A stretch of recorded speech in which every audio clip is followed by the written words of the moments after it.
Hello everyone, welcome छ मेरो part 4 भिडियोमा। हजुरहरू कस्तो हुनुहुन्छ? आई होप हजुरहरू सन्चै हुनुहुन्छ र म पनि सन्चै छु।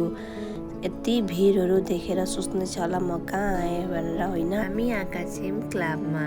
नवमीको दिनमा हर साल यहाँ चाहिँ खिचडी प्रसाद दिन्छ र त्यही खाना आएका छौँ।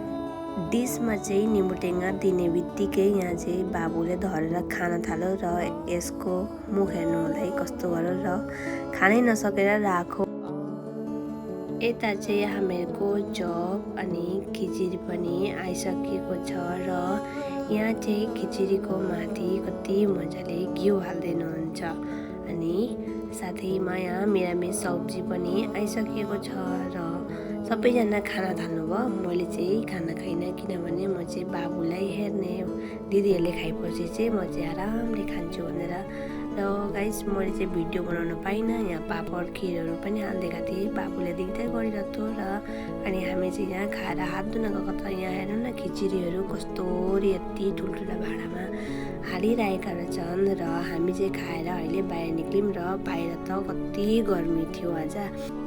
यहाँ चाहिँ खिचडी खानको लागि ठेलाठेल गरेर पस्नु भएको छ र यहाँ जति पनि हुनुहुन्छ यी सबैजना बाहिरबाट आउनुभएको मान्छेहरू। यहाँ चाहिँ कस्तो कुदी कुदी आइरहेछन् बच्चाहरू लिएर अनि हामी चाहिँ यहाँबाट निक्लिसकेका। यस्तो ठन्डा थियो, यहाँ त निक्लिन मन थिएन, त्यही पनि हामी जान थियो।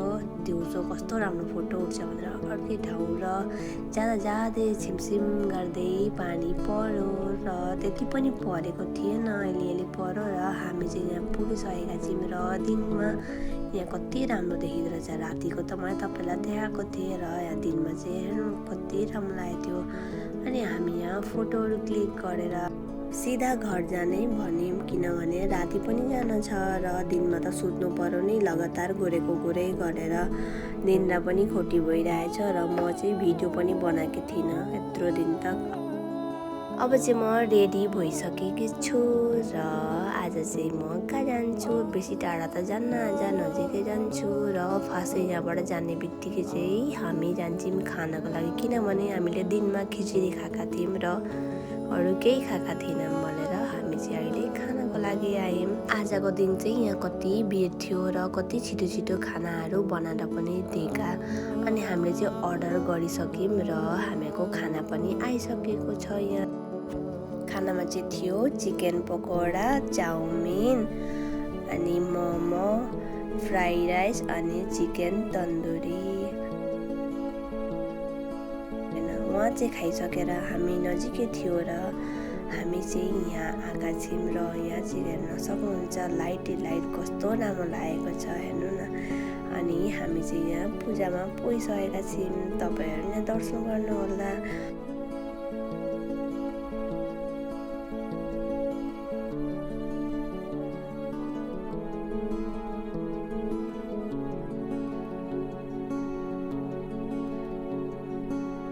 हामी यहाँ एकछिन डेरी बस्यौँ र जाने बेलामा चाहिँ हामीले यहाँ आन्टीलाई भेट्यौँ। यो आन्टीलाई त देख्नुभएको थियो होला र यता छन् चुडुवा बच्चा र कति क्युट छन्, हेर्नु न दुइटै कति राम्रा छन्।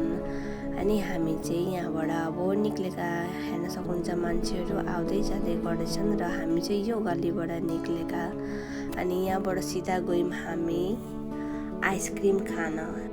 आइसक्रिम लिन गएका भनेका त यहाँ हेर्नु न यसको उत्पात के उडाउँछ, कता कुद्छ एकछिनमा यसको पछि गयो, यता जान्छ उता जान्छ। अनि हामी चाहिँ यहाँ आइसक्रिम पनि लिइसकेका छौँ र हामीले खाएको ठाउँमा चाहिँ भिड हेर्नु न कति भिड थियो अनि हाम्रो गाडी चाहिँ उतै। अनि हामी अब यहाँबाट अर्कै ठाउँ जाने भनेर हामी निक्लिसकेका छौँ। बाबुको हिँड्ने स्टाइल चाहिँ हेर्नु न के गरेर हिँड्छ अनि यहाँ चाहिँ बच्चाहरूलाई कस्तो दसैँ लागेछ हेर्नु है।